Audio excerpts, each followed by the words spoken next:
గొప్ప డాక్టర్, తల్లి, భార్య, 2 పిల్లలు, బాబుకి 5 సంవత్సరాలు, పాపకి 8 సంవత్సరాలు.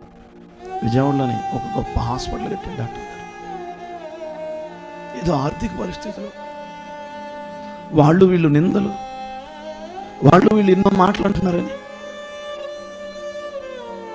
నిజట్లో ఉండగా తన భార్యని పీకకోసి చంపేసి, మరో గదిలో ఉన్న తల్లిని పీకకోసి చంపేసి, పడక మీద పడుకున్న చిన్న పిల్లల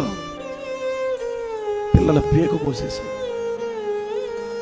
వాళ్ళని చంపేసి, ఈ నిందల వల్ల, ఈ ఆర్థిక పరిస్థితుల వల్ల నేను చనిపోతున్నానని ఎదుటి వారింటికి వెళ్ళి, ఇంటి తాళం నేను బయటికి వెళ్ళిపోతున్నానని, కారు తాళం ఎదుటి వారింటికి ఈ లెటర్ మా అన్నయ్యకి ఇవ్వండి ఇచ్చేసి ఆయన కూడా ఇంట్లోకి వచ్చి ఊరేసుకుని చచ్చిపోయాడు. ఈరోజు కష్టాలు వస్తున్నాయని, ఇబ్బందులు వస్తున్నాయని చావే ఒకటి కాదు కారణం.